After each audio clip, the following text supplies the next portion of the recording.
So I've got some ideas that are going to take this show, Ryan, to the next level. All right. So we're like right here. Yeah, we're like. I mean, we're going to take it like up here. I'm not sure what you're like what you're comparing that to, but yeah, we're like here. Yeah. We could right now we're here, but we're going to be up here. We're like a banana, and then what's bigger than a banana? We're trying to be like a giraffe. Yes. Right now we're a banana.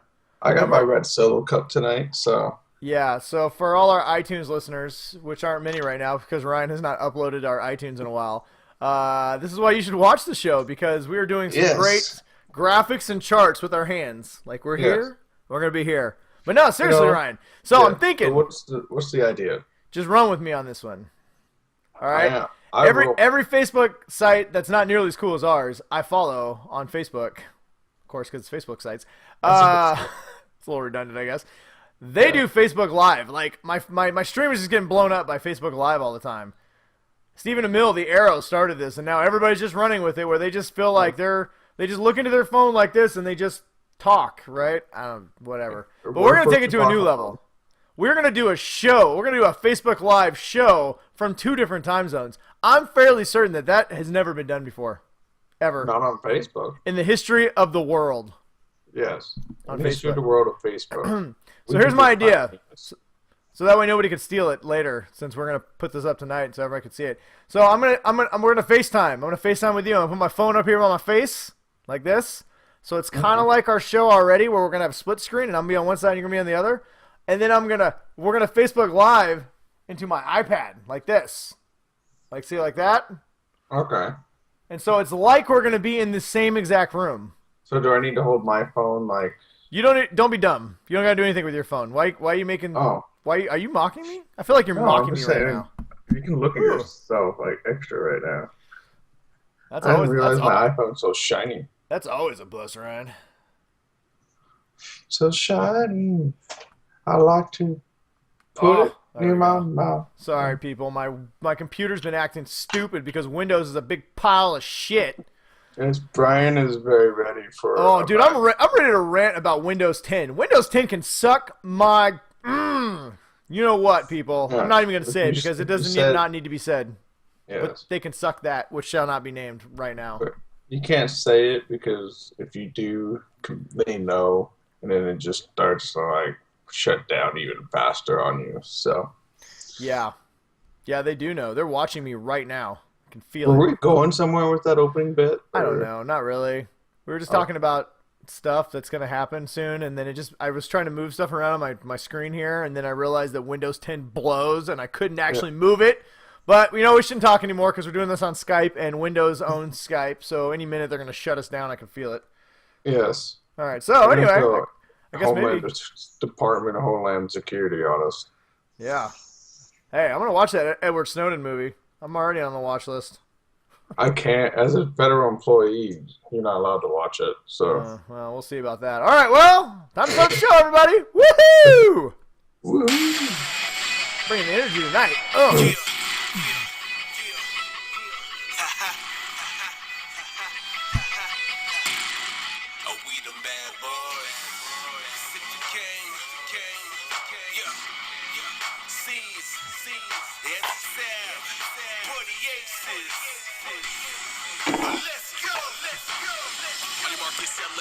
All right. Welcome, everybody, to another episode of the Geek Dad Report. Episode 59, for those of you who are counting. And we are, Ryan, I don't know if you knew this, but we are the one show dedicated. The one show. One show. Dedicated, formulated, specially creating. Once again, creating. What's up with the creating? Created to talking about the Battle of the Bastards. You are the creator, Brad. I am the creator. We're also going to talk about lots of cool geek nerdy news, answer questions from the Faithful 50, talk about a wonderful little movie called, or is it? What? That question that you put up for the Faithful 50 tonight was fucking outstanding. We are going to review it on the show just because anybody who has not had a chance to read it yet should hear it. But let's see what I thought. I was right in the middle of my intro here. Let's see here. We're the one show dedicated, formally, especially created to talking about Faithful 50. Oh yeah, we're gonna review something. Here's a hint. It's this motherfucking thing right here. The Amazon Tap. And don't forget, we got a Craptastic. And we have a Craptastic, or over a movie that truly could be Craptastic. The new Warcraft. There is no middle ground. Yeah. So, as you can tell, we have an action-packed show for you today, and we are proud, happy, positively happy and proud to bring you this show tonight. Yes. As you can tell, we have a lot more energy than we did last week. Last week was a bad week all around, and we have rebounded. Week was fucking depressing. Yeah, well, it's pretty much right on point, Ryan. It was fucking depressing. This week is not as depressing. I got my new loot crate. Look at this shirt. Look at that thing. RoboCop, people. It's amazing. Ryan does not have a RoboCop shirt, but that shirt is equally almost as awesome. The best one. I would normally give props to a Star Wars shirt any day of the week, but I got this RoboCop shirt, and I've never seen nobody else wearing it. I mean, I'm sure I will now that Loot Crate sent them. Everybody's going to have one. We all know Empire Strikes Back is the superior of all of the original Star Trek movies. Yeah, I still think it might be the best one. But it's either that one or The Force Awakens. But anyway. Yes. We have a sponsor this week. We do have a sponsor. Should we give the sponsor, or should we give our Geek Dad moment of the week? What do we do normally? Do we talk about our sponsor? Which one you want to do? You have a good one? What, for Geek Dad moment of the week? Yeah. I do, but it's on my fridge, and I forgot to grab it. And okay, I'll start talking about mine. All right, I'm going to go grab my prop. All right, so my Geek Dad moment of the week was that we went to Hershey, Pennsylvania. Ooh. And we went to Chocolate World, where the Hershey's plant, they make freaking everything there. So we got to do, like, make your own candy bars, like $16 a pop. And it comes in, like, a nice metal tin, and it's like a giant ass, it's like a half-inch thick candy bar. But it was just cool just being able to, like, take my kids to something like that. And, you know, we went on the tour and to the factory and did chocolate tasting and took a trolley through the town, you know, where they show you all, like, this is where they make 1 billion Hershey Kisses a day in this factory here. So, did you give me my giant Hershey Kiss the size of a head? Dude, so they give out, like, candy. You fucking stand in line at the bathroom. When you walk out, they hand you a piece of candy. I mean, they're just giving out candy all over. It's Hershey, of course. Dude, we got like a handful of Hershey's Kisses just from, like, the trolley thing that we went to. Mm-hmm. And from walking from the trolley back to inside, I wasn't squeezing it or anything. I just, like, had my palm open like that. They had all fucking melted. Hang on. And then I was like, you know, I don't think you weren't squeezing it like this, but you had your palm open and it got all over your palm? I had some greasy palms, yes. So not squeezing, but open palms. Yes. What kind of Hershey factory are you at, Ryan? So, but did you get me? That shit melted in legit, like, 1 minute. So I think a giant one would just be dripping chocolate, like, on your front doorstep by the time you even got to you. 2 words, Ryan. Dry ice. Dude, dry ice expensive. I haven't checked, but oh, no, I would have paid the cost. How often can I get a chocolate kiss from Ryan, the size of a bowling ball? That's all I asked for. It wasn't. It was about, like, that big. Well, that's not gonna give me diabetes in one sitting. Yeah, they're pretty big. I mean, they had all kind. I got a cool coffee mug. That's cool. Well, I'm glad you had a good time with your family, Hershey. When I come out to visit you, we'll have to go there. I've heard lots about it. La candy. La candy. Dude, my wife bought, like, 2-foot-long Twizzlers. At the Hershey factory? Dude, yeah, they're like 2 feet long. Were they chocolate? Like fucking Twizzlers. No chocolate? No, they're not chocolate Twizzlers. You know, I was kind of upset that you can't eat, like, you know, Hershey, Pennsylvania. It's not, like, all made in chocolate, so you can't, like, eat the street lamps and, you know, plants and dogs. You know, that's stupid. That Simpsons episode kind of, you know, ruined it for you. Pie. Yeah. It's not the Willy Wonka experience that you'd hope for. Yeah, I wanted to go Homer Simpson all over the place. So nice. Well, I'm glad what you had about a good you? What's time. your Geek Dad movement of the week? So as we talked about last week, it was Father's Day, and my daughter all week, it was her last week of school. She was talking about how excited she was to give me my Father's Day present. That she had made me a card in class, and that she was really excited for it. And so, my Geek Dad moment. It's nothing too crazy, but it was special to me. I'm going to show you. I'm going to share with you guys the Father's Day card that my lovely 7-year-old daughter made me. So, as you can tell, it's got a bunch of little ties on it right here. And if you look, it's got me as Superman, which nice. anybody who knows I am a giant Superman fan. So that right there tickled my heart. It's got little flying hearts that says I love you, Daddy. You are awesome. I love my daddy. You rock, and you're the best dad ever. Which that's actually been certified. It's in the Guinness Book of Records. So all your other dads, sorry, I'm the best dad ever. This guy. No. So anyway, the first tie is Happy Father's Day. The second tie is a picture of me and my daughter. Look at that. She's quite the artist. Look at that. Oh, there's multiple tie levels. Yeah, there's multiple. This took some work, Ryan. This isn't just something that's just some random kid's going to make. This is artistic. My daughter's like a mini Picasso right here. It's amazing. Look at that. Mm-hmm. Side note, I think me and her are going to do a book. We're even talking about doing like a children's book. I mean, look at it. Look at that. 7-year-old drawings. Pretty good. Pretty good. Yeah. You should have that book that's coming to you. So. Oh yeah, I'm pretty excited. A little teaser, guys, going forward. Me and Ryan are going to do. Me and my daughter are going to do. Ryan procured us a how to draw superheroes for kids and adults. So we're going to review the book by doing a video. Me and my daughter will do a video of drawing and stuff. So it'll be pretty cool. And then the very last part. This is the best part. So the very last tie. Look at that. See, very last tie there. I see. It says, "My dad is a rock star." Oh yeah, can't sing or play an instrument, but I'm fucking awesome. An egg crusher. Egg, yeah, I am the the egg. Shut up, Ryan. Just asshole! Why are you ruining my moment, you dick?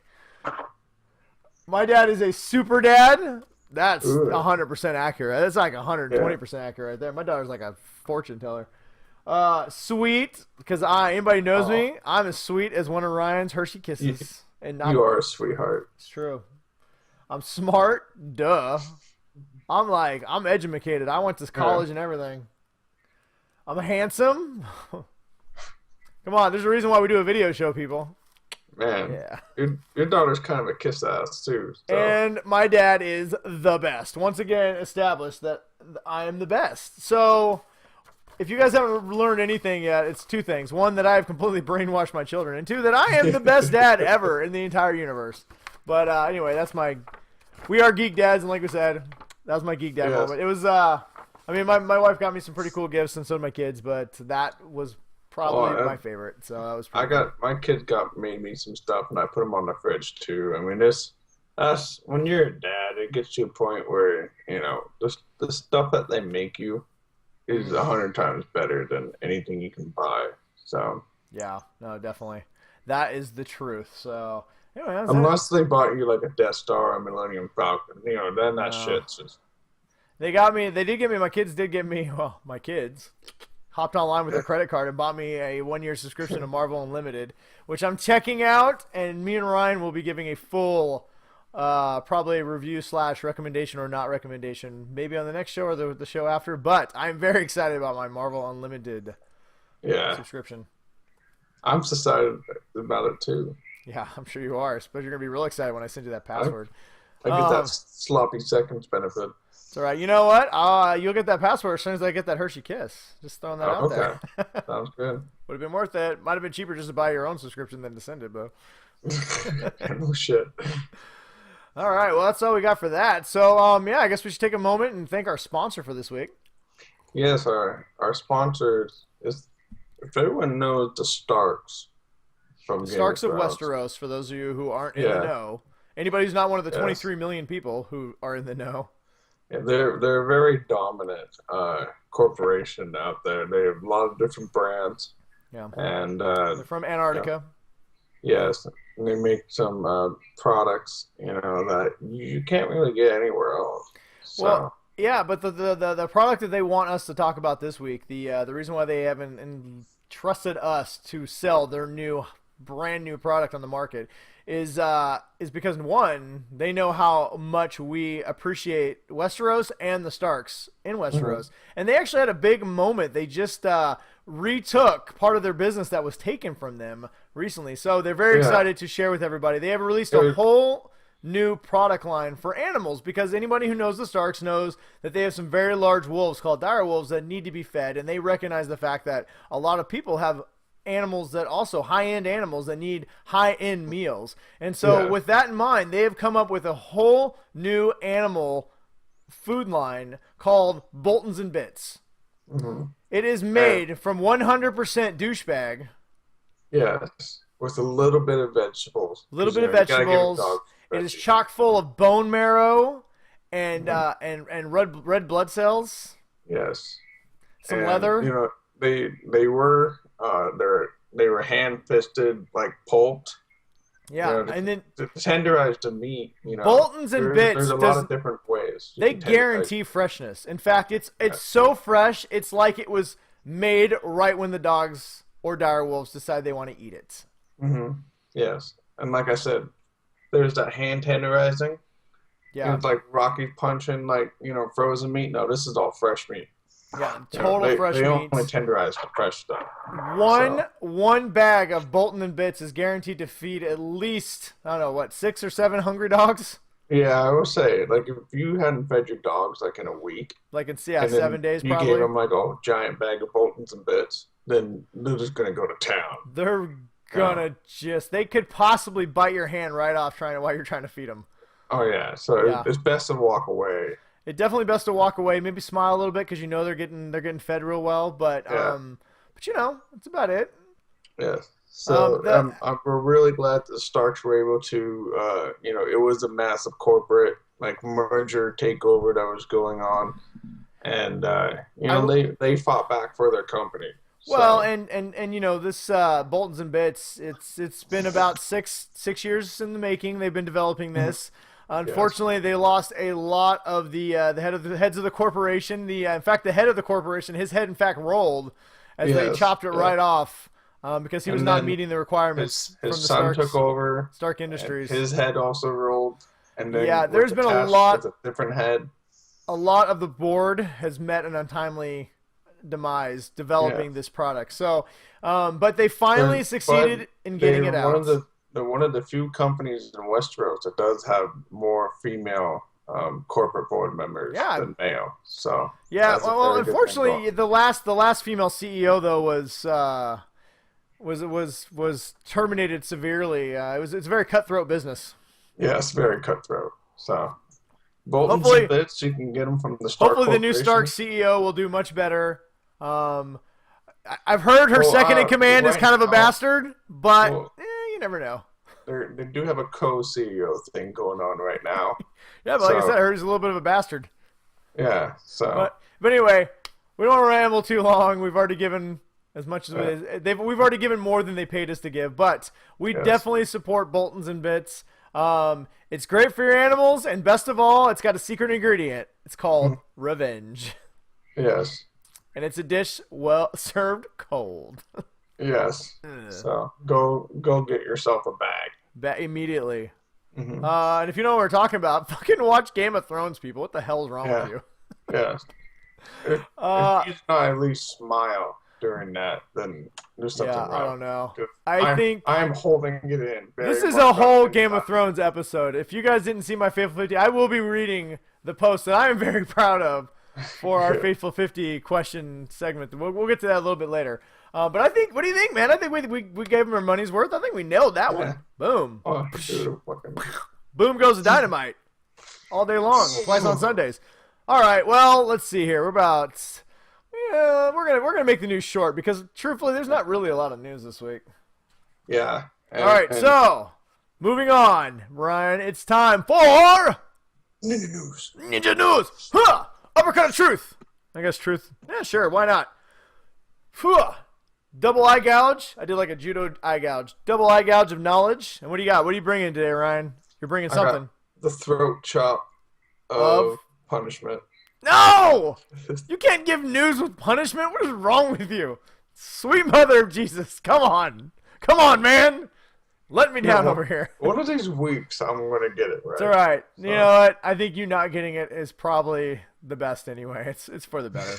It's for the betterment of the show, right? All right. Well, as lately it seems like we've had to lead with sad news, unfortunately. We're not going to bring it down or spend too much time talking about it today, but we unfortunately had a couple celebrity passings that we were kind of saddened in the geek world. So the first one was Ron Lester, better known as Billy Bob in the Varsity Blues and Not Another Teen Movie. Pretty much just all he's known for. He recently passed at the age of... fat guy. Yeah, big fat guy who ended up getting, I think, a lap band and lost like a ton of weight. He passed away at 45 from, I believe, kidney and liver failure. So, obviously, it's a terribly young age to go. But, so, you know, as we always say on the show, good luck, Godspeed, and may the force be with you. Yes. The other one that passed this week is another equally. This one's super tragic and totally random. I'm gonna butcher his last name, so I forgive. So please forgive me. Anton Yelchin. Better known as the new Chekhov in Star Trek. He's played in a lot of movies. He was a young up-and-coming actor. He was only 27. Died tragically this week when his car, some debate on whether he had parked it or if it was a transmission. So he was either parked and had a transmission failure or it was in neutral. He went to open his gate and his car rolled down his driveway and pinned him against his gate and basically suffocated him. So that's effed up, dude. Those are those moments that you think about, like, how fleeting life is and, like, how fast it can go. You can just be walking out your driveway. Killed by some crazy mail person. Someone threw a newspaper at the end of my driveway. Yeah, pick it up and fucking car runs over you. Some drunk driver happens to come by. So, I mean, it's just... I don't want to dwell on too much, but like I said, that is definitely... That one kind of hit me. It was just like... Well, it hits you because it comes out of nowhere. Yeah. You know, it's not like he had drugs or, you know, it was like, you know, he was fucking skydiving with no chute or something like that. I mean, it was in his fucking driveway. So he's 27 and he he's knocking on my door. Hang on a second. Now I wonder how that's going to affect all the new Star Wars movies. I'm not answering. I fucking love Chekhov in the Star Wars movies. So I believe he's in Star Trek, but I can tell you're so devastated that I will give you that moment. Yeah, no, I'm with you. I don't know how it's going to affect the Star Trek movies going forward. I think we actually have. We'll talk a little bit more about that later because we have a question in our From the Faithful 50. So we'll answer that then. Why are people knocking on the door? Somebody's ringing my doorbell. If you hear that noise, it's because someone's ringing my doorbell. They have no idea I'm recording. It's probably your wife. It's probably one of my neighbor kids. Hang on, I'm looking out the window. Give me a second. All right. Talk about the next story. So I don't want to listen to see if Brian's going to get murdered right now. No, it's some. We'll find out if some young 20-year-old trying to sell something. Oh, fuck that kid. Yeah, the girl, punk. Girl. I'm an old married guy. Leave me alone. Stop trying to sell your. Yeah. All right, what are we moving on to? Whatever was after the actual news. All right. Well, Star Wars. We haven't talked about it in a while, but Star Wars news, people. It gives me a chance to play with my lightsaber on camera, as I'm prone to do. We all know Brian loves to play with himself on camera, so. All right. We'll put my cool Darth. I guess it's not really Darth. Kylo Ren away. So Rogue One this week is in the news because Entertainment Weekly got a great scoop, as they always do. Stupid Entertainment Weekly. Why can't we get the scoops? They're like jerking off. Like, why can't Disney call us? I mean, we're just like a little guy. You know what that would do for us if Kathleen Kennedy called me and said, "Listen, I watched the Geek Dad Report once. I liked it. I'm going to tell you this. I'm going to give you a little scoop that you guys can do as a Geek Dad exclusive. Darth Vader is, in fact, going to be in Rogue One, and it's going to be voiced by James Earl Jones. Dude, our viewership would go... My brain would explode as well. But no, instead, they give the scoop to Entertainment Weekly, who doesn't even need a scoop because they're goddamn Entertainment Weekly. Yeah, the weekly entertainment. So, yeah, I'm a little bitter. Kathleen Kennedy, my whole life has been dedicated to the pursuit of buying Star Wars toys. Like, I spent $70 on this thing, people. 70. Look at this. Boom. I feel like my $70 should at least bought me the insider scoop on Darth Vader, but whatever. But yeah, Darth Vader, everybody. That's what's some of the big news. Darth Vader is going to be in Rogue One, confirmed by Entertainment Weekly. Not like a 5-second thing, like he's like walking down the hallway. Yeah, I hope. I've heard rumors that it's either a cameo. They haven't confirmed exactly what it is. Some people are saying it's a cameo. I feel like it's going to be a little more than a cameo. I do not think he's going to be a main villain or like a 10. He's not going to be in it for half the movie or anything like that. But I do hope he's in it a little bit more than just, hey, I'm Darth Vader. Later, dudes, and peace out. So I don't know. The other bit of news that's kind of cool is they talked a lot about the reshoots and basically said, everyone, don't worry. But I mean, even if Disney was worried, they're not going to tell people to worry. They're going to be like, yeah, don't worry, it's fine. Yeah, it'll be okay. But the last little bit of news that's kind of exciting for me as a fan of the expanded universe stuff, well, the Clone Wars and Rebels and stuff, is that Forrest Whitaker's character, I forget his name, so I apologize for that, but his character is actually a character that has already been shown in the Star Wars universe. He first appeared in an episode of the Clone Wars cartoon. So this marks the first real time that they've taken a character off one of the cartoons and put them into a movie. So because it's all the same universe, right? It's all canon. It's a shared universe, and it is canon. But the movies tend to kind of pull a Marvel and leave their TV shows to the side and really focus on the movies. And so Star Wars is no different. Now, granted, there's only been the one movie, so it's not like they've had this chance to really do anything yet. But but it's pretty exciting. I mean, we've talked at length. I mean, I love Star Wars Rebels, and I would love to see some of the characters, Kanan or some of the other characters from there, show up in the movies. And I think it would be great if that happened. But this marks the first time that it actually has, so it's pretty exciting. I forget which episode it is or which season. If you hit me up on Twitter, I could totally tell you. I have it written down somewhere. I just forgot to bring my notes with me. So, but it is pretty exciting if you're a Star Wars fan. If you're not a Star Wars fan, it really doesn't. Well, if you're not a fan of the Clone Wars, it doesn't really mean much. But it sounds like his character is going to be pretty awesome. So, check out the new.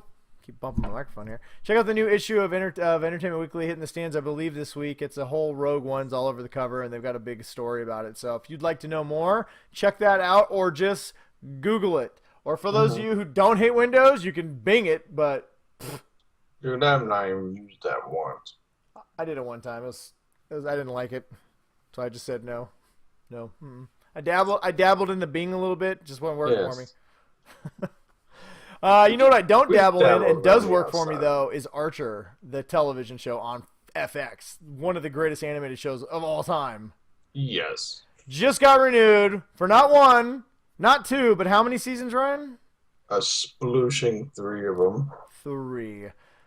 If you don't know why that's great news, you should immediately go to Netflix and watch all first 7 seasons of Archer. Makes me just want to, go, boop, boop. Dude, Archer is amazing. That's all I'm going to say about that. I'm super excited about Archer. God, I love Archer so much. Archer is so awesome. Let's see. What else we got here? Power Rangers are coming back to a big screen near you next year. And there's been a lot of Power Rangers news. Elizabeth Banks is Rita Repulsa. We talked about that a while ago. But we now know who Zordon is going to be. It's going to be Heisenberg. Heisenberg? Right. I wonder if he's going to have Jesse. He should make a cameo where he just shows up and says, bitch, and then walks away. They're smoking meth.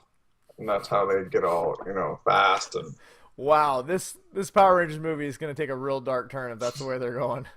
I'm telling you, though, I just want Jesse. You know what? Jesse needs to be, who's the robot guy? Robot? Yeah, he needs to be the guy, and he just runs around going, bitch, bitch.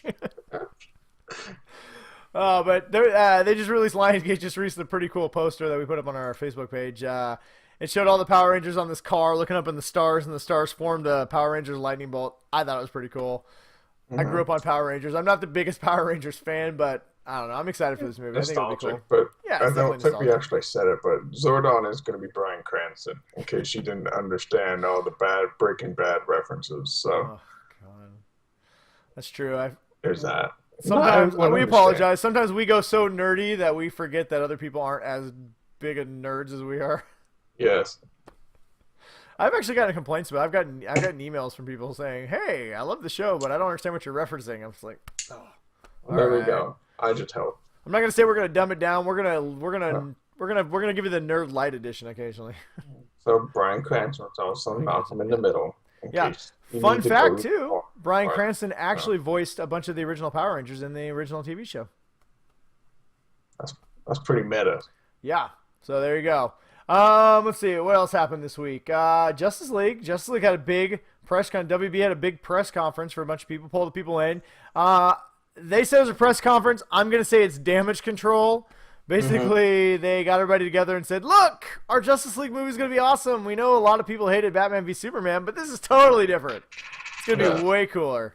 In fact, remember Suicide Squad's coming out, guys. Don't forget about that too. I've heard good things about that. But they went out of their way to let everybody know that this movie that Batman v Superman is the darkest that their movies will ever be, and that they heard the fans, and they're going to make a much more fun movie. Oh. Personally, the problem with Batman v Superman wasn't the darkness of the movie. It was the choppy storytelling of the movie. Yeah. Which hopefully the new 4K 100 gigabyte disc Ultimate Edition will solve when it comes out in July. I've already reserved my copy. I am very excited for that movie. Yeah, I think I might have to splurge on that. Yeah, I'm gonna watch it. But we will definitely be doing a full review on Geek Dad Report. But anyway, they are trying to distance themselves a little bit from that movie. It wasn't a failure, but it definitely was not as big of a hit as they had hoped it had been, and a lot of word of mouth. And I think they're afraid they're going to damage the whole Warner Brother properties. Ben Affleck took front and center. He's definitely become the spokesperson now for the DC universe. He talked a little bit about his upcoming Batman movie. There's no time set for the movie. He will not allow Warner Brothers to set a release date because he says he will make it when the time is right. So when you're Ben Affleck and you've won Academy Awards, that's the kind of like when you walk in and say, "Listen, I'm Ben Affleck, and I'm gonna walk if y'all let me do what I want." That's what you get to do. Yeah, 'cause I'm fucking Batman. I'm fucking Batman. They did show Flash. They did show a little bit of Flash and kind of his tone in the movie. In the Justice League movie, he's going to be much more of a comedical presence in Justice League. Which, if you are familiar with Justice League, that's not a far stretch. Barry Allen's always been kind of a smart ass. Barry Allen and Green Lantern and Hal Jordan.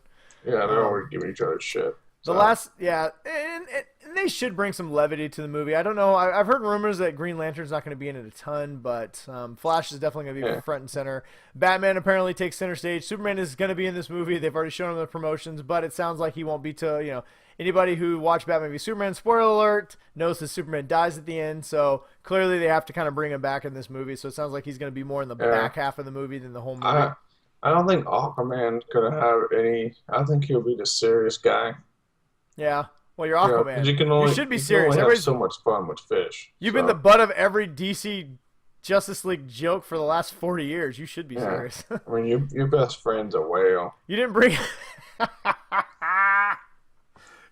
in Jason Momoa to be a nice guy. Yeah, no shit. Khal Drago does not do nice. So I don't know. I'm excited for Justice League, but I like Batman v Superman, so... I liked it, too. I liked it a lot. I'm looking forward to watching it with subtitles, or closed caption. Closed caption. What was the last little bit of news they had? Let's see. We talked about Flash, Justice League, Warner Brothers. The villain for Justice League has been confirmed to not be Darkseid, which a lot of us assume, but Steppenwolf, who is, I believe, his uncle? I thought Steppenwolf was like Darkseid's, I think he's his uncle, and he's kind of one of his main war generals. Yeah, like he works for Darkseid. Yeah, no, he works for him.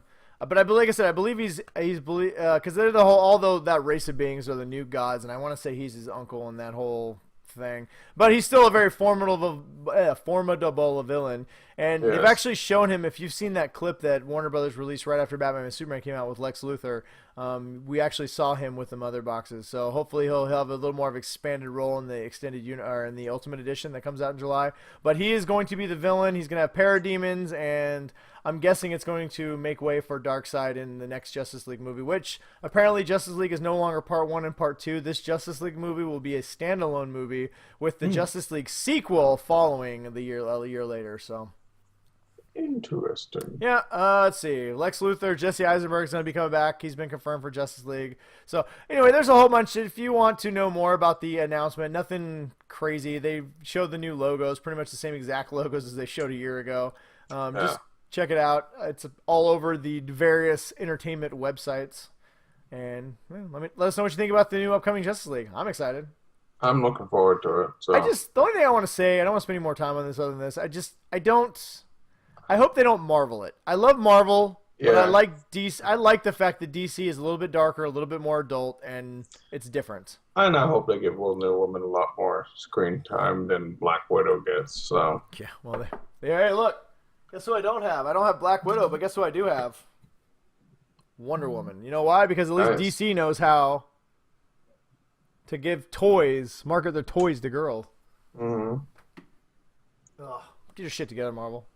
I need some Black Widow toys. All right, moving on. Speaking of DC news, the CW Flash has confirmed that Flashpoint will in fact be the season 3 storyline for the Flash.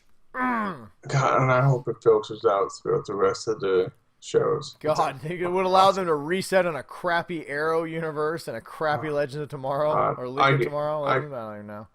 I'm just done with Arrow. Yeah, me too. So.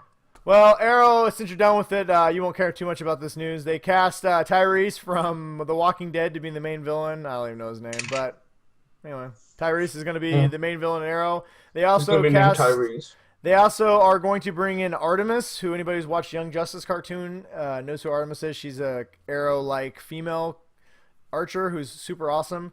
I was excited for that until I saw that they're going to be reusing one of the characters from last season of Arrow, who I don't remember her name, but this girl took over the mantle of Black Canary for one episode, and she was terrible. But she's going to be Artemis, so hey, there's that.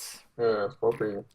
Linda Carter, though, some good news for CW Universe. Supergirl, Linda Carter, the original Wonder Woman, what, in 1960s, 70s? Yeah, Wonder Woman. Yeah. She's going to be playing the president in the Supergirl universe. So, yet another. Supergirl's done a great job of bringing a lot of their, connective tissue from the past and bringing them into this series. This president's going to wear short shorts. Yep. And punch dudes in the face. Hopefully she's got bulletproof armbands. That'd be awesome. That's about it. So that's about all we got for CW news. They have to at least make some kind of reference to armbands or, Oh, I'm sure they'll do some tongue in cheek. They're always pretty good on tongue in cheek. I don't care. The big news is Flashpoint. They are doing Flashpoint.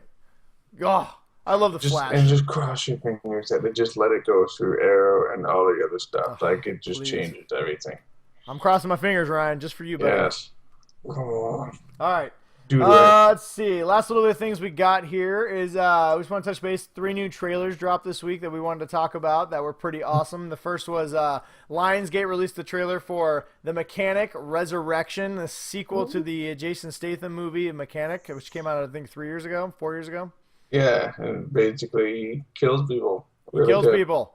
So we're going to say this movie has more of him killing people and Jessica Alba in a itty-bitty teeny bikini. Yeah, you can remember that Jessica Alba is still acting. So, and her acting is superb, as always. I don't care. The movie looks great. I kid. I like Jessica Alba as an actress. Yeah. It's Jason Statham, and he's never ages. Driving and blowing up stuff. I don't think you can really ask for more from the guy. If you have not seen The Mechanic, it's actually one of Jason Statham's, I think, better movies. It's seems like another, shoot 'em up movie, but it's not quite like that. It's got Ben Foster's in the original one, and it's a good movie. Yeah. Wasn't Tommy Lee Jones in it too? No, he's in this one. Oh, he's in this one. Yeah, for some reason I thought he was in the other one too. No, he was. So. I don't think he. Well, he might have been. It's been a while since I've seen it, but yeah, it's been a while. Yeah. Check out The Mechanic, and then check out the trailer. We'll make sure we post it on our Facebook page. I don't think it just came out, so I don't think it's been up yet, but we'll definitely post it. Westworld, the new HBO original series is coming, and it has its first trailer, and it looks fucking crazy. Yes, it looks awesome, and I can't really explain it other than it's a futuristic theme park of cowboys made up of robots who have weird sex orgies. That's about accurate. So if that even sounds remotely intriguing, check it out. I don't think it comes out till next year, or it's either next year or late this year. Yeah, they're probably going to Game of Thrones kind of Well, they're looking for something because Game of Thrones only has. Well, we didn't even put that in the news. Game of Thrones is only scheduled to have a couple more seasons, apparently. So they're definitely looking for something that's going to draw in the eyeballs. Mm-hmm. Yeah, will they draw in the eyeballs as much as Game of Thrones? No, because Game of Thrones apparently just set a record for 23 million viewers on the Battle of the Bastards, which is going to insane. blow it out of the water. And considering this is the #1 pirated show in the world, 23 million is probably more like 30 million. Oh, probably like at 50. least, maybe even 40 or 50. Yeah. So if you're not watching Game of Thrones, you should be. You know who is watching Game of Thrones? The actors, because they just got a fat, massive pay raise. Oh yeah, like $500,000. No, yeah, all the principal actors are going to get $500,000 an episode going forward. So for those who can't do Jamie, math, it's $5 million a season. Why is it the 3 Lannisters are the ones that are making the 3? Because they make lots of money. Yeah. Like they need it. And lastly, the last trailer you guys should check out is the Jack Reacher sequel, Never Go Back. Just released its new trailer, and I don't care what you say about Tom Cruise. This movie looks awesome. You know, I never thought I would go back on Tom Cruise, but he's gonna do it. He's been kind of kicking some ass lately. I think. Dude, Mission Impossible has been great. He weathered the Oprah jumping on the couch thing. And I think people are just starting to forget about like the weird when he started doing all the Edge of Tomorrow. Shit. Edge of Tomorrow is one of my favorite sci-fi movies of the last 10 years. Awesome. So good. Forgot about that. Yeah. So anyway, Jack Reacher, Never Look Back. It's basically him kicking ass, and it's got Maria Hill from the Avengers in it. So check out the trailer. Let us know what you think. We thought it was amazing.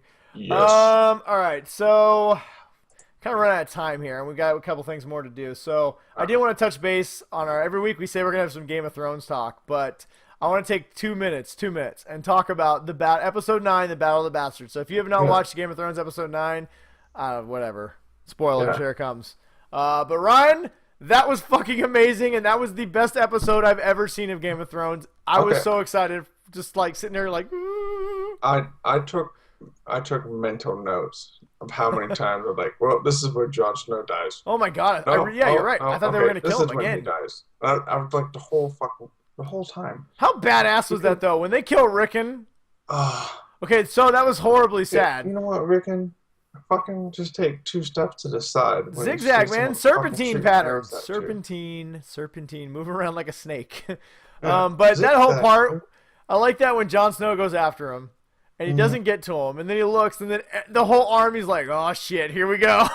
Yeah, there goes. They're like, "Don't do it." But when they all try and fire, and his horse is outrunning the arrows, and he's like single-handedly just charging it. I know it was stupid, but it was fucking awesome to watch. Yeah, and then like he gets off his horse, and all the other guys are charging him. And he pulls his sword, and he's like, "Nope, this is it. I don't give a shit. I'm taking as many of you motherfuckers with me as I can." And then his army came and just smashed him. That was so insane. So insane. I feel like Game of Thrones conditioned me that all my favorite people are just gonna die. So the whole time I'm just sitting there, I was like enjoying the shit out of it. Yeah. But it was like, all right, no, he's gonna die right here. No, okay. Dude, this season has been weird like that because there's been so many good things that have happened for our heroes. It's weird. I feel like this next week, episode 10. It's like I don't know how to be. I'm scared for the Winds of Winter. I'm terrified. Yes. You know, I've already told Brian in text. I know one person's gonna die. I know exactly how he's gonna die. And then it's gonna be how the episode ends. I don't want to say anything because it's from the books. Totally it will ruin the end of the episode. Well, you said he's gonna die, so you already told me he's a male character. Yeah, way to go, dick. Oh man, it better not be Jon Snow. Well, I know it can't be Jon Snow because I know he died at the end of the last book.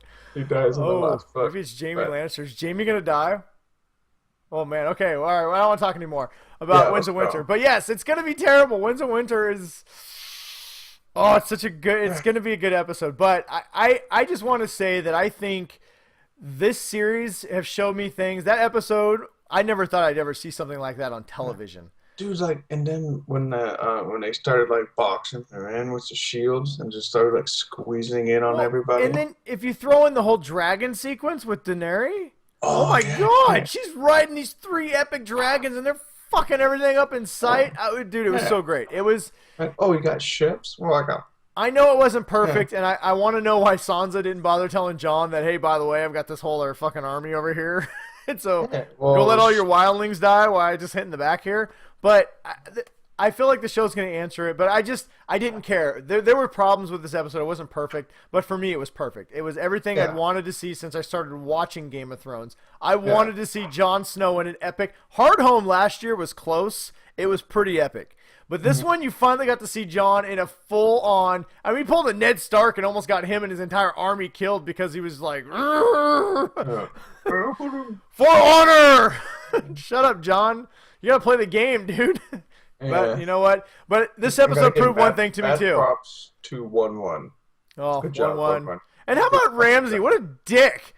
He didn't... 1-1 was going to die anyway, but just to be one last asshole move, he shoots him in the eye. It's only Ramsay Bolton can do before he got his fucking face bit off by his dogs. That was awesome. But yeah, it was a great episode, and I've learned one thing. Jon Snow cannot be killed anymore. He just cannot be killed. Jon Snow will live to the end of the series. He may not live through it, but he's going to live to the end. I'm 100% on board of that now. Yes. And even if he doesn't, Melisandre's going to be like, you're back. I like how he's like, if I die, don't bring me back. She's like, no, I have to try. Yeah, I have to try. Sorry. But no, it was an amazing episode, and I was just dumbfoundedly and shocked and disbelief watching it. It was so good. Do you have one guess as to what's going to happen this week on Winds of Winter? I believe Cersei is going to burn down King's Landing, and just from Bran's dream of the wildfire, the what is it, not wildfire, dragonfire or whatever it is, that the green fire.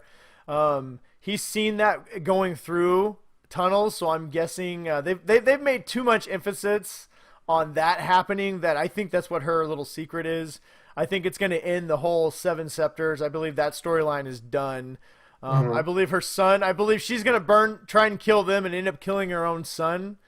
I think that's going to happen. I don't know if Cersei's going to make it out alive or not.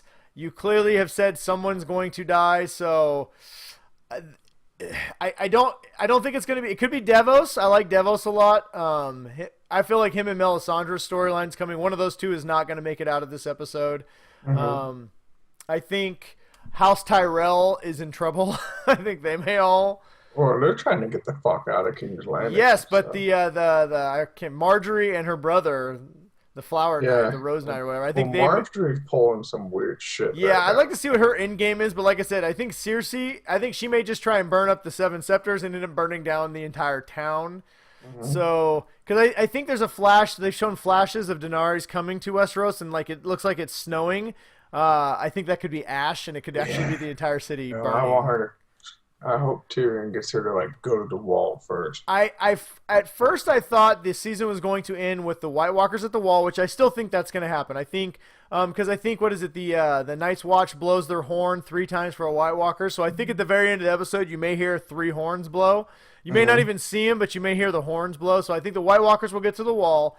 I originally thought Daenerys was going to be in the new in the Ironborn boats coming over, but I think she may be sailing, but I think the end of the episode may be them running into their uncle. Instead of her getting to Westeros, I think it may be them running into him, and that's the end of the episode. Because I know apparently in the books he has a horn that can control dragons, so I don't know if maybe that's going to be. They say. Yeah, they say. So I don't know if that's going to actually be brought into play at any point. I think that's what's going to happen there. I think the big drama is going to be the preview showed the Frey, Walter Frey with Jaime Lannister. That does not seem like it's going to end well for somebody. So I do think there's a chance that Arya could kill Walter Frey, but I think we're done with Arya's storyline this season. So yeah, I think you won't see her until she pops up at Winterfell. Yeah, I think you'll see her next year. But I do think this big episode is you're going to obviously see some drama with Winterfell, kind of that whole aftermath of that battle. But I think the big story arc this week is going to be what happens. I think all the storyline at King's Landing is going to be wrapped up this season. So we'll see. I'm excited. I'm kind of sad they haven't done the one big thing for Arya yet. So Yeah, now I want to know who's gonna die, you son of a bitch. You said he. I really thought it was gonna be Cersei, but I mean, maybe she does die, but clearly it's not her, so it's somebody else who's big. Thanks a lot, Ryan. This is why I hate people who know the books. Dick. All right, anyway, moving on. As you can tell, we're both excited, and we are gonna try. We teased it a little bit this in the beginning for fun, but we are gonna try and do something for you guys. I'm gonna be on vacation next week, so the show probably will not air till we probably won't be able to record till next Friday. But obviously, Game of Thrones records on Sunday, and we may try and do something and talk about it. So keep in touch. Do we want to do our Crap or Craptastic, or we want to do our Faithful 50 real quick? Let's do Crap or Craptastic. Okay. I don't think it's gonna be that long. All right. Well, okay. Well, Crap or Craptastic this week, guys. Well, that's what I was saying. We could do Faithful 50 so we can see how much time we have to do our Crap or Craptastic. Let's just do Faithful from the Faithful 50. Besides, we're already talking about Game of Thrones. Obviously, you very much want to do the Faithful 50 first. Well, I want to talk about my post. You could have just said that. Well, I was thinking about it. I was talking it out with you, Ryan. That's how we do these things. We talk it out because we're a team. We talk it out so you get what you want. Okay, fine. You know what? Crap or Craptastic is, Ryan. No. It's fine. I don't want you to be all passive aggressive with me, you dick. Whatever. All right. So everybody on Crap or Craptastic this week. All right. Are you ready to start the segment? Because, I chop this later and try and get more views from other people. Okay, yes. All right. So this week on Crap or Craptastic, me and Ryan got to review quite a gem. We watched the in-theaters Warcraft right now. Yes. That was terrible. Hang on, let me do that again. I can't say in Warcraft right now. That sounds like the title. Welcome, everybody, to another episode of Crap or Craptastic. This week, me and Ryan got to review quite the gem in Warcraft. Yes. And if you don't know, Warcraft is actually tanking pretty bad in the U.S. theater. But it is one of the biggest grossing movies of all time in China. Well, and it is the highest grossing video game movie of all time already. So. Yeah. Yeah, it's definitely bombing. It's why it's a Crap or Craptastic. I think it's currently sitting at 28% on Rotten Tomatoes. But it's made more in China in its first 5 days than the whole theatrical run of Star Wars Force Awakens. It's very true. So that just kind of shows you the difference in what the Chinese audience is looking for. I also think that has something to do with... And it's already made enough for a sequel. Yes. Well, I don't think it's coincidental that Legendary Pictures has been bought by a Chinese company who's financing Warcraft, and who kind of greenlit this whole project to start out with. And on top of that, apparently, I guess China, they're not allowed to have consoles, so Warcraft is a very big game over there, which is kind of what's created the giant fandom. I guess the most subscribed Warcraft subscribers are from China. So this is definitely a movie that was poised to be a big hit over there. Yes, and it is. And because it's owned by a Chinese company, they can actually do a lot of more marketing. So they're able to do, like, because we take for granted, like, you get shit on Burger King cups, that kind of, but for a big movie that's made in the U.S., you don't get that kind of marketing in China. So they're able to do, like, put it on everything, and they're putting it on everything. Well, so, it's already made, I think, almost $200 million or over $200 million over 200 in China alone. So we'll dive right into it. Just a little bit of perspective. I have not played Warcraft, so I'm going to be talking about this from a person who has not seen or played the game. Ryan has played Warcraft, so he's kind of try and give the perspective of someone who's played it. This will be a mostly spoiler-free review, but we are going to talk about it a little bit to get into what we did and didn't like about it. We have to talk about some details, so we were trying to stay away from anything in the major spoilers. But I guess let's start. I mean, this is not a good movie. It's not a bad movie, but it also isn't a good movie. Yeah, it's not a great movie. No, it's not. I guess we'll say what I liked about it. I'm a sucker for fantasy. The story I wasn't lost in, but I got the feeling from watching this movie that if you didn't play the game, like, this movie felt like a movie that was made for people who play the games. Like, I felt like the director Duncan Jones I think it's Duncan Jones.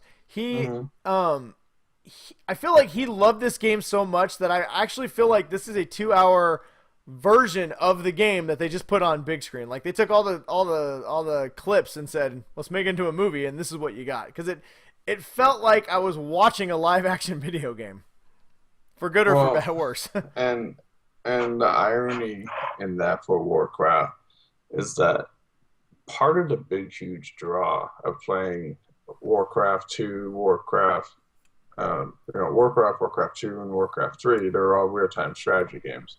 And one of the biggest draws about those games were actually the cutscenes, because they were some of the best CGI done cutscenes in the whole video game industry. But, they'd be like 1 minute long. Mm-hmm. Stuff that we take for granted now. Like, they shit that stuff out, all over. But, back in 94, when you're like, oh my God, this is the greatest CGI cutscene of all time. It's just like, I can't believe it. Look how the grass blows, and that was such a huge part of the game. And you see some of those elements of those cutscenes that I remember from the games that were coming out in the movie. So, there was a couple times where I would just kind of had a big smile on my face or a grin, because it's like, yeah, there's Durtan, doing that. I kind of remember that it was kind of a scene because this was kind of in the game. So, being able to have that kind of stuff kind of brought out like a lot of smiles and. So, do you feel like this movie gave you some extra enjoyment because you knew the source material? Yes, very much so. And the thing is, if you play World of Warcraft, you're not gonna. It's totally separate. Oh, okay. So Warcraft is a different entity than World of Warcraft. Well, it's the same universe, but it's completely different story. Yeah, story-wise, and like characters are completely different. We should probably give a little bit of it. So anybody who hasn't seen the movie or wants to know kind of about it, it basically follows the story of these orcs who come into their world has been ruined basically by magic, by this dark magic, and they are looking for a new dark magic and demons. They are looking for a new realm to kind of take over because their home world's gone. Most of the orcs are not good. There's a small sect that is actually pretty honorable. Kind of think of Klingons. Think of Klingons. Yeah. A lot of bad ones, but a few good ones. And they come to Earth. Well, not Earth, but they come to Azeroth. Azeroth. Thank you. That has humans and other races to conquer this. And so basically that's they come here, and the humans are mostly the main stars in this. They do have a few dwarfs and a few elves and a few things, but it's primarily focused on the human element of this movie. And so the movie unfolds from two different perspectives. From the orc, I don't remember his name, but Durtan. From the orc Durtan, he's the main hero on the orc side, and from Ragnar Lothbrok. Well, he's not the war chief. The war chief is like the biggest hero on the orc side. He's just one of the chieftains. I'm just gonna go super nerdy on it. All right, we're not gonna get too nerdy. But anyway, and the other perspective is from Preacher, and the guy who plays Preacher, and Ragnar Lothbrok. Those two characters are kind of the main heroes. Well, and there's a couple wizards and a few other people. Well, and just the magic in this is very fantastical. It's not.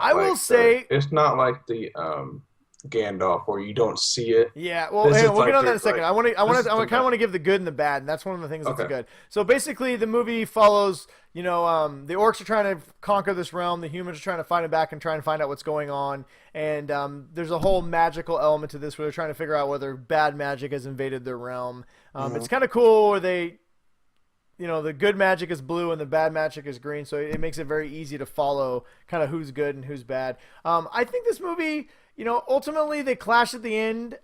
The story it's not satisfying to an extent. It follows some, but it's very, without spoiling anything, this movie is definitely designed to be part one of a larger, this movie just ends. It just ends.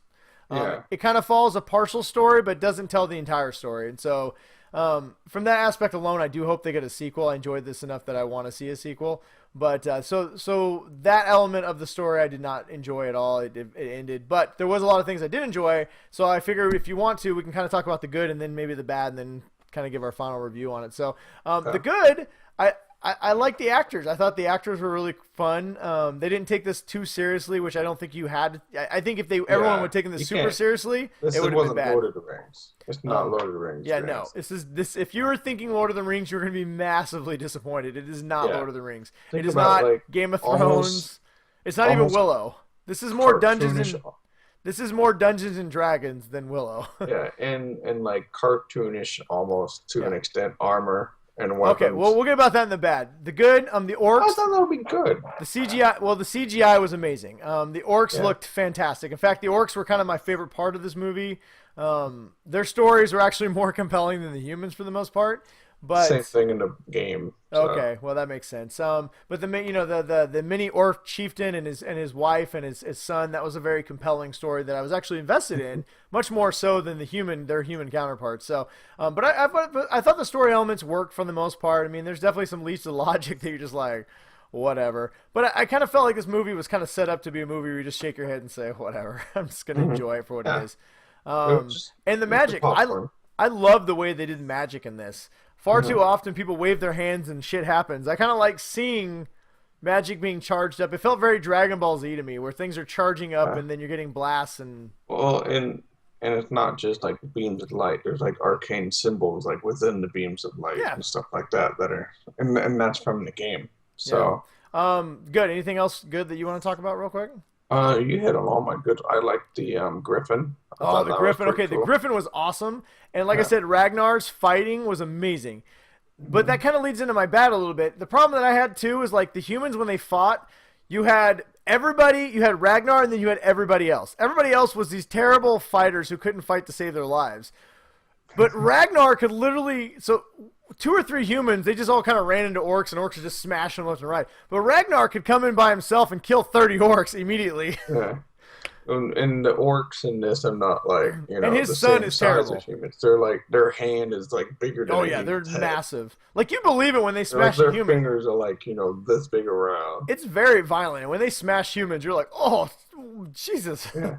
But Ragnar is awesome. His fighting style is amazing. You can tell that he's been practicing in Vikings because everybody else looks kind of rigid with swords. He looked like he knew exactly what he was doing. So it was that was a bright point. But like I said, the down point is the rest of the humans just could not fight. They did not look. His son was. Oh Lord, don't even get me started on his son. That was a terrible story element. And all the other races, the dwarves, the elves, they've always kind of been a supporting role in the games, and so they kind of do play a supporting role in the movie as well, which is, I mean, unless you really like to stock off on dwarf riflemen, that was the only time you got a lot of in the game. So, well, I want to talk a little bit about the armor too. So you thought you liked it. I liked the look, but I thought the armor was terrible as far as like practicality, and it made him look slow and it looked cheap. And the king's helmet was awful. Was absolutely terrible. That was pretty bad. He's wearing like a lion. Like, it's supposed to be awesome. Like, it's this lion helmet where the mouth opens where the face is, but it lays flush with his face like this. And so like the teeth are like this, pushing into his face. Yeah, it's not like they did like a cool snout or something. No, it was like up. It was. If you want a lion's helmet, look at Jaime Lannister's. Yes, this was terrible. And I like Dominic Cooper as an actor a lot. Almost looks like it was suffocating him. But he looked so uninvested in this role as king. It was like, oh my god. It was so. This movie is it's borderline slapstick sometimes on some of the dialogue and some of the things, some of the plot. You gotta give it to Lothar, Ragnar. I can't remember. He carries the whole human element. Yeah, he carries everything single-handedly. Like Without him. Well, and I didn't mind Ben Foster either, the wizard, the main wizard. Yeah. The side wizard, I felt like he was some random dude who just showed up out of nowhere, who got a really important role for no reason at all. Pretty much. But the other thing that I want to touch base real quick before we give a final review is I was not impressed with the main villain, the orc villain. I liked his powers, but I felt like all the orcs wanted to beat him down, but then nobody did, and they were just like, whatever. I guess he can be our leader. He's got no honor. It was so randomly strange. Like I said, this feels like a small part of a much larger story, and even though it's 2 hours, you don't get a great sense of either the humans or the orc story. It's kind of, I think a simpler story, a more streamlined story would have worked better for the first one, but But anyway, like I said, this is not a good movie. It's not a bad movie, but it's not a good one either. I'm going to give this a firm craptastic, though, just because I do like the fantasy elements. There's a lot of fun to be had in this movie. There are times when I kept almost falling asleep because there's some story elements that just don't work. Yeah, and I'll be honest that I did a couple times skip like 30 seconds because I was like, I don't care about the scene anymore. Yeah, but it for the most part it works, but there are elements when it doesn't have Ragnar and the humans, it really drags, and when when it's not focusing on the main orc, it kind of drags. But and like I said, the fights are fun, but they're so campy. But I will give this a craptastic because it's not crap and it is fun to watch. Should you go spend $20 in the theater and watch this on 3D? Probably not, but I definitely recommend people watch it. You'll have fun watching it.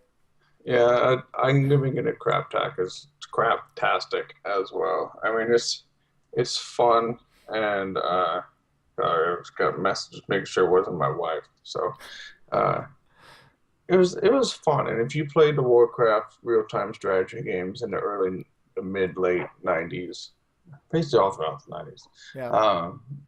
it's fun, and it gives you memories of playing the games. And if you're like me and you're a big boner and just sat at your computer all the time and played against people on BattleNet, I mean it's fun, and I enjoyed it. So I'll watch the sequel.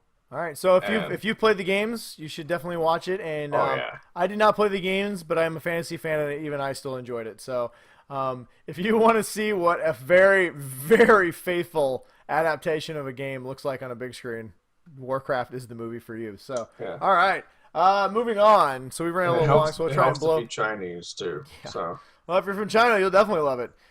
So from the Faithful 50, real quick, I did want to just comment because, like I said, I was very proud of my post that I did. If you guys haven't seen it, I suggest heading over to our Facebook page, Geek Dad Report, checking it out. You can kind of see it there. It's a picture of Bolton and Rickon, where Bolton's Ramsey's pointing somewhere. So I wish you had thought of it in the morning. Yeah, I know. I was running late. So the post basically says, quotation marks, this is Ramsey speaking to Rickon. Right there, Rickon. That's tonight's new episode of the Geek Dad Report. All you have to do is ask them a question. They'll answer it, and then I'll let you go. Seriously. Also, you might want to run into serpentine pattern.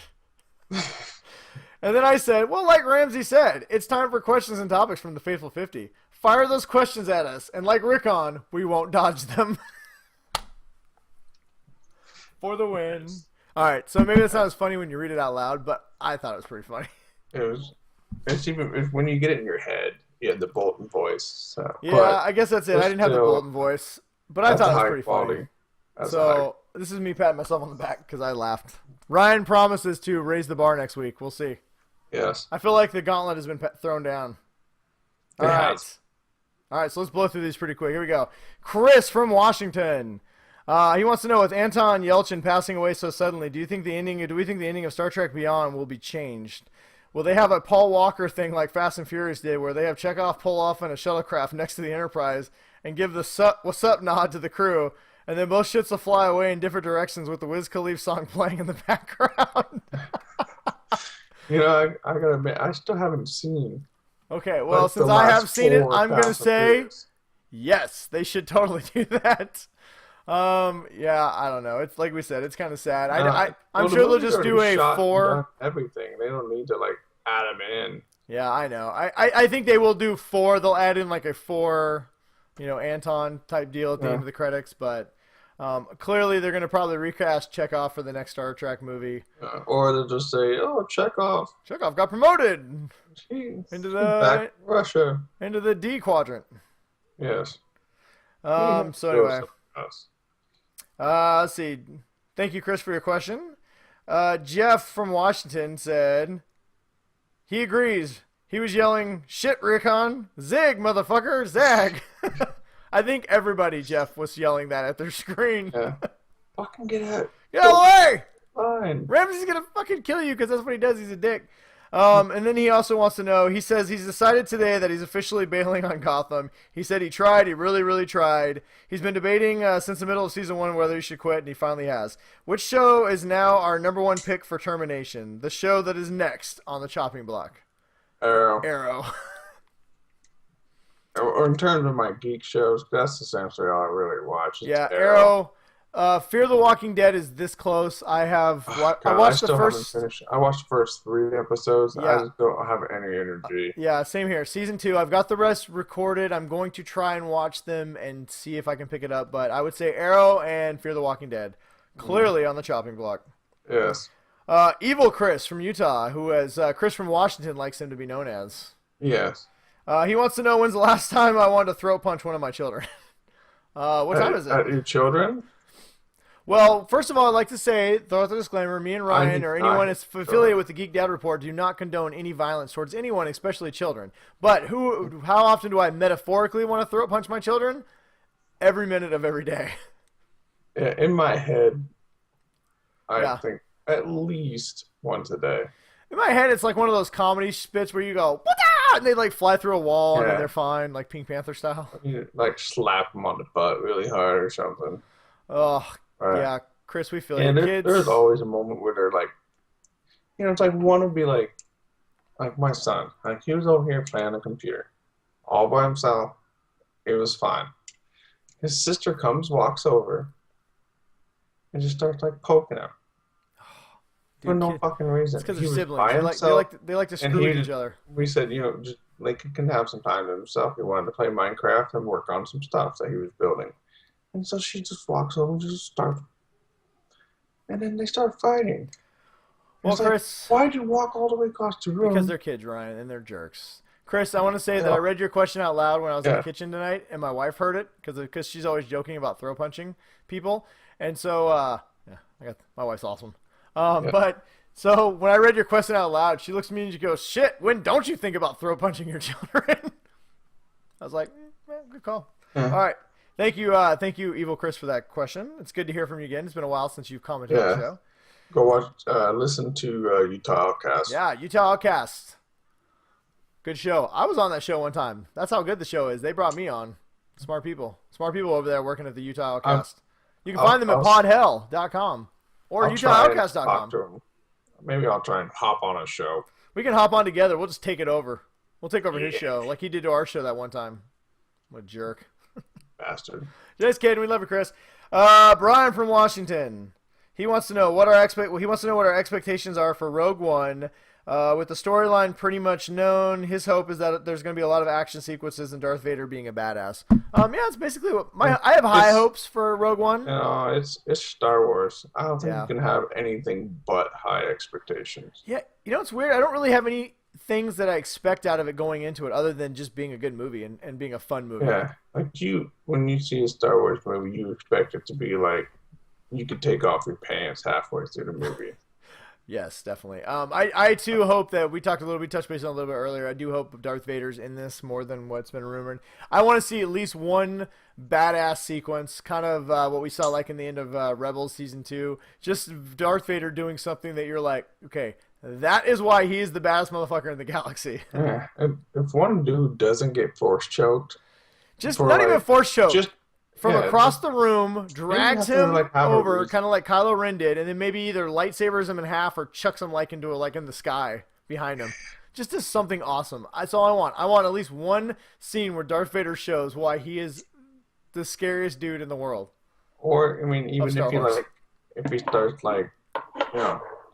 takes the guy's arms and starts making it. Well, let's be honest. We got what? We got whiny vagina Anakin Skywalker in the prequels, and then we got Darth Vader like robot slowly lumbering around. Let's be honest, Star Wars Rebels is the baddest we've ever seen Darth Vader, so I would love to see at least one sequence where they make Darth Vader an absolute badass in Rogue One.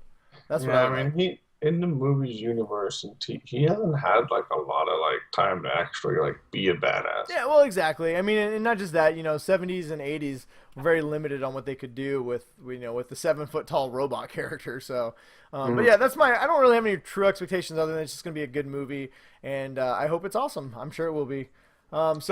Thanks, Brian, for the question. Thank you, everybody. As always, you can you can find us at our Facebook page. You can leave us a comment. If we don't have a post up yet, feel free to hit me up like Chris did today and said, "Hey, where's our post?" And we will get one up. Or you can always just direct message us. You can also find us at Geek Dad Report on Twitter or at BrianWest53 or Big Bruiser. We do not have Snapchat or Instagram because we are not under the age of 30. But if you guys wish to us to have one, we will do that for you, the people. But you have to share and tell people to like us. So that's how it works. Yes. And don't forget to subscribe to our channel on YouTube. Subscribe. Now. Please subscribe and leave a nice. Or go to iTunes. Say nice things. Brian from Washington, he left us a really nice iTunes review because he's awesome like that. Yes. All right. All right, moving on. We have ran uber long, so Yes. we will make our last recommendations. I had a whole little review, but I'll do it quick now. So, Okay. weekly recommendation: what you should or shouldn't be doing, wasting your time doing, Ryan. My recommendation is watch the last episode of Game of Thrones, and to you. All right. So I was gonna do a whole review, but since I've got like a minute, so I'm gonna take less time. My wife lovingly got me the Amazon Tap for Father's Day, which I asked for. So she's an awesome wife for doing it, and I was really excited to get this thing. I have the Amazon Alexa, and I really like it a lot. So I figured the Tap would be the next generation, the next thing to get. This is a portable one. Alexa's great, but you cannot take her anywhere. She has to be plugged into the wall, and she stays there at all times. Just like your second wife. Just like my second wife, she doesn't leave the house, and she's. Oh, and she just turned on. Alexa, off.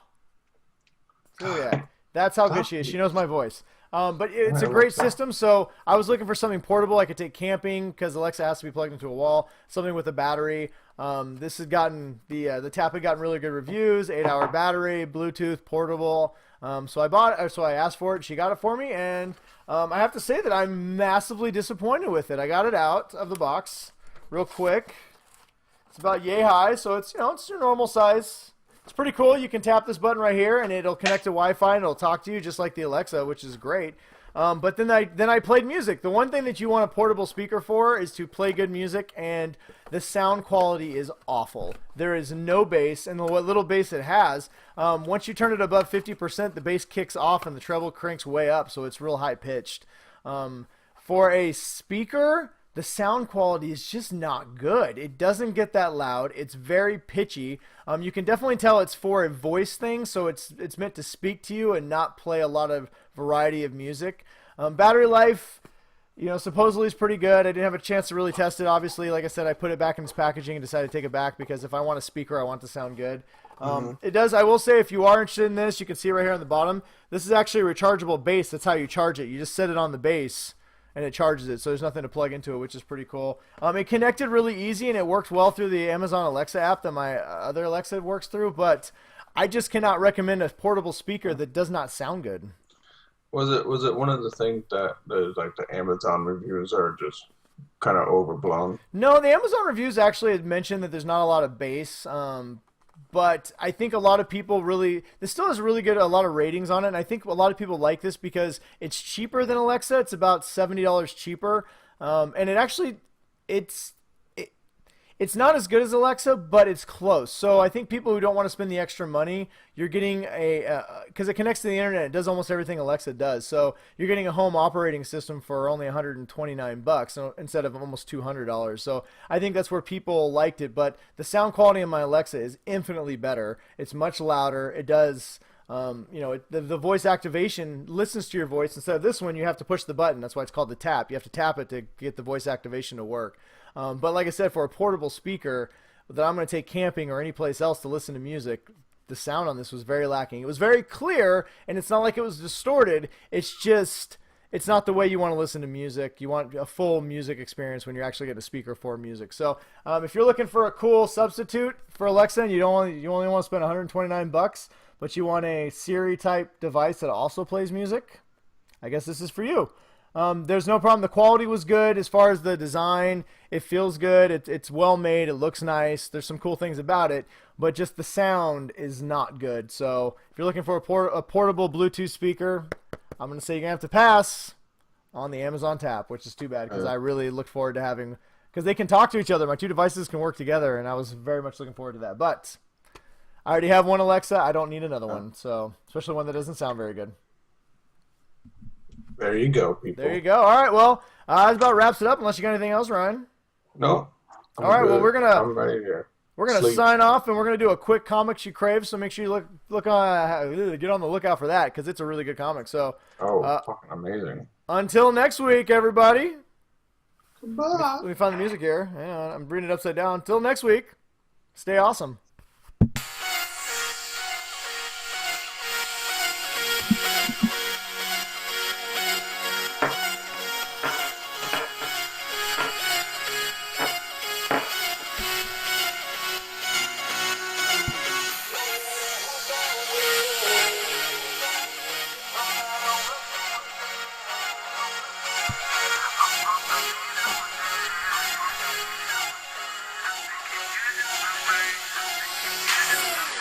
I remember coming up. Not even a buck, ain't even a cent to make enough. We was out there chasing after stuff that you only find in your dreams of the nights when you're looking up. And I remember so many times it was looking tough, so I wrote an extra rhyme when I took the bus.